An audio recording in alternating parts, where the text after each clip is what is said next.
Olá, minha gente, tudo bem?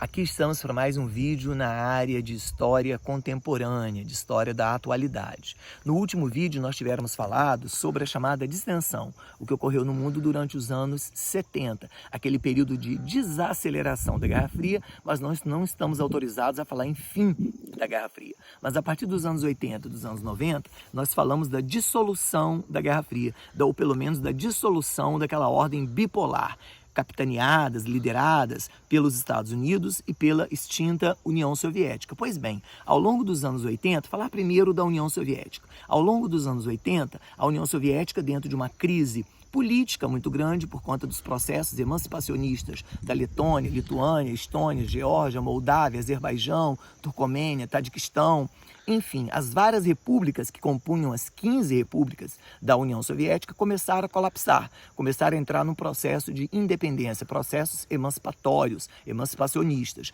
E o governo central em Moscou começou a, de algum modo, reconhecer esses processos, porque não tinha como sufocar tantos processos ao mesmo tempo. E isso coincidiu com o governo, em 85, coincidiu com o governo do Mikhail Gorbachev, que começou um processo de reformulação da extinta União Soviética, a partir de dois programas, ou de duas perspectivas, que seriam a chamada Glasnost. O que seria a Glasnost? Um programa de transparência política. Começou a haver o autorizo para o funcionamento do parlamento de maneira mais libertária, começou a autorização para que a imprensa outra e não apenas o canal oficial, que era o Pravda, Verdade, funcionassem. Podia haver agora novos canais de transmissão de TV, de rádio e mesmo de imprensa que não fosse controlada pelo Estado. Passou a haver autorização para que a imprensa internacional fizesse coberturas mais abertas do que estava acontecendo dentro da União Soviética, e mesmo as escolas não ficariam todas, poderia haver rede privada, não ficariam todas sob tutela do Estado. E por outro lado, haveria um programa chamado Perestroika. São nomes meio esquisitos, mas a gente tem que dar conta deles, né? A Perestroika seria um programa de reestruturação econômica. Por exemplo, eu acho que a título de emblema do que eu estou falando, de sinalização bem aguda do que eu estou falando, o McDonald's recebeu autorização para operar em Moscou, né? Do mesmo modo em Kiev, São Petersburgo, né? As grandes cidades que compunham a extinta União Soviética. Mas mais que o McDonald's é a ideia de que as empresas privadas internacionais do setor de bens de consumo duráveis e não duráveis receberam autorização para operar dentro do governo soviético, ou da estrutura do governo soviético. Por outro lado, além de haver autorização para empresas transnacionais, alguns setores tidos como setores estratégicos, siderúrgico, metalúrgico, refinarias, puderam ser privatizados. Então, aí se dava a ideia de que haveria um programa de reformulação econômica para que a economia soviética se tornasse uma economia mais competitiva, mais robusta. E o resultado disso, no final das contas, ao frigir dos ovos, acabou sendo o desaparecimento da própria União Soviética em 1991.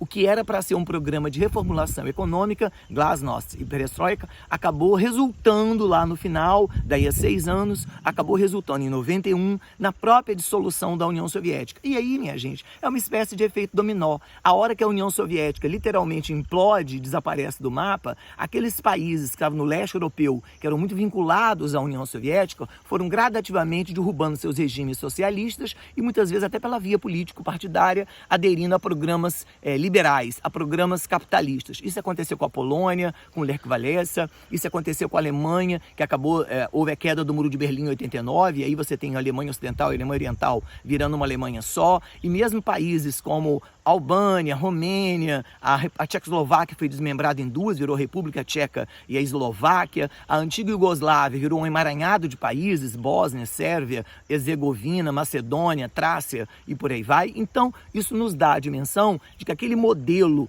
né, de um leste europeu fechado, isolado, isso se dissolveu a partir dos anos 90. Então a gente fala de uma espécie de finalização desse segundo mundo, dessa finalização desse mundo socialista. E lá dentro dos Estados Unidos, olhando agora para a perspectiva ocidental capitalista, a gente enxerga o quê? A gente enxerga em 89/90 a elaboração do chamado Consenso de Washington, que é um consenso, que é uma espécie de um grande acordo, de uma grande reunião em que qual era o assunto pautado? Era a reformulação da economia não só dos Estados Unidos, mas também da América Latina. Era uma espécie de receituário de aplicação do modelo neoliberal, ou seja, uma economia capitalista cada vez mais aberta, cada vez mais privatista, cada vez mais concorrencial, cada vez mais pautada no livre câmbio e retirada do Estado. O Estado não poderia nem intervir, nem regular, nem ser dono, nem ser pai, nem ser patrão. Então é a ideia de um Estado mínimo, é o discurso do Estado mínimo